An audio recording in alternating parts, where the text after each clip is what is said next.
What happens when a witness walks into a government inquiry and essentially calls a sitting minister a liar? On Tuesday, the Madlanga Commission heard testimony that has everyone in South Africa talking. Witness E, whose identity is being protected, dropped what some are calling the most damaging evidence yet against the minister at the center of this investigation. The witness didn't hold back, and the implications could reshape the entire political landscape. Drop a comment below and tell me what you think about this situation, because this story is far from over.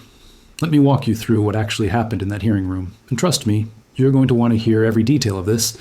The commission was already running behind schedule when witness E took the stand around 11 in the morning. According to reporters who were there, you could feel the tension the moment they started speaking. This wasn't some minor bureaucrat or distant observer.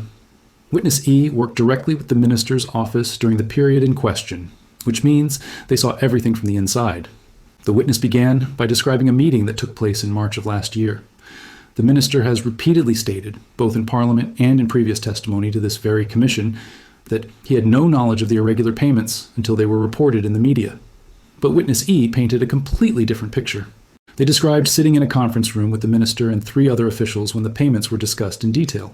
The witness even recalled specific phrases the minister used during that meeting, and apparently he was quite clear about being aware of what was happening. Now here's where it gets really interesting. Witness E brought documents, not just any documents, but internal emails and meeting minutes that they had kept copies of. Some people are whispering that this witness knew from the beginning that things might go sideways, so they created their own paper trail. Smart move, if you ask me. These documents reportedly show the minister's direct involvement in decisions he later claimed he never made. The commission chairperson asked witness E point blank whether they believed the minister had been truthful in his earlier testimony. The witness paused for a moment and then said something along the lines of, I cannot reconcile what the minister told this commission with what I personally witnessed and what these documents show. That's lawyer speak for calling someone a liar without actually using the word. Social media absolutely exploded after news of this testimony broke. Within hours, the minister's name was trending nationwide. Opposition parties immediately issued statements demanding his resignation. Some are even calling for criminal charges if it turns out he committed perjury before the commission. The ruling party has been notably quiet so far, which tells you something right there. Usually they're quick to defend their own, but this time there's been radio silence from party headquarters. But let's talk about what we don't know yet, because there are still massive gaps in this story. We don't know exactly what witness E's motivation is for coming forward now. They worked in that office for years, so why speak up at this particular moment? Some people are suggesting that perhaps witness E was pushed out or felt betrayed by the minister in some way. Others think maybe they genuinely couldn't live with their conscience anymore. There's also speculation that witness E might have been given some kind of immunity or protection in exchange for their testimony, though nothing has been confirmed. The minister's legal team was reportedly caught off guard by the documentary evidence. They asked for a recess to review the materials, which the commission granted. When they came back, the cross-examination was aggressive. They tried to poke holes in witness E's timeline, questioned their memory of events, and suggested that the documents might have been taken out of context. The witness held firm, though.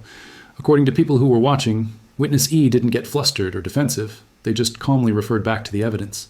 One exchange that's being talked about everywhere happened when the minister's lawyer asked whether witness E had any personal grudge against the minister. The witness apparently replied, I have no personal feelings about the minister one way or another. I'm here because I was subpoenaed and because I have information this commission needs to hear. That response got quoted all over the news. Now, some analysts are saying this testimony fundamentally changes the direction of the entire investigation. Before witness E took the stand, the commission was mostly dealing with circumstantial evidence and conflicting accounts. This is the first time someone has come forward with both direct knowledge and supporting documents. If the commission finds this testimony credible, and early indications suggest they're taking it very seriously, then the minister is in real trouble. There are rumors swirling about what might happen next. Will the minister resign before he's forced out? Will the president intervene and remove him from cabinet? Could there actually be criminal charges? Nobody knows for sure, but everyone has an opinion. Some insiders are saying the minister is already meeting with his closest advisors to discuss his options. Others claim he's digging in and preparing to fight these allegations with everything he's got. What makes this even more complicated is the political timing.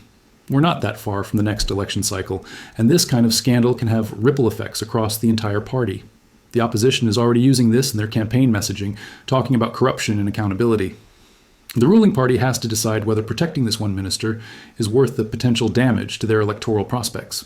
Witness E is scheduled to continue their testimony when the commission resumes next week.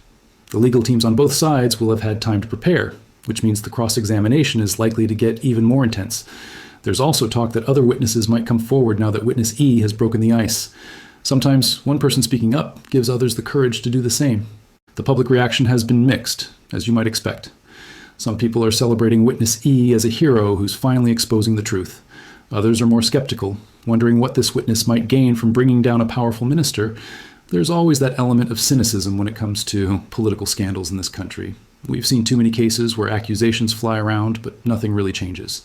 Legal experts who've been following the commission say that if even half of what witness E testified to holds up under scrutiny, the minister's position becomes completely untenable.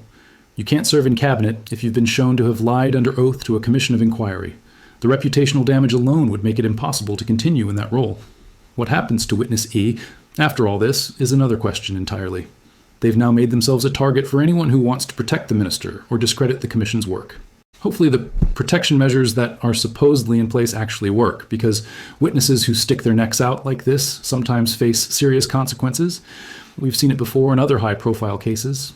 The commission itself is under pressure to handle this properly. They can't be seen as either rushing to judgment or dragging their feet. Every move they make from here is going to be scrutinized by the media, the legal community, and the public. Their credibility depends on treating this evidence fairly and following it wherever it leads. So what do you think is going to happen here?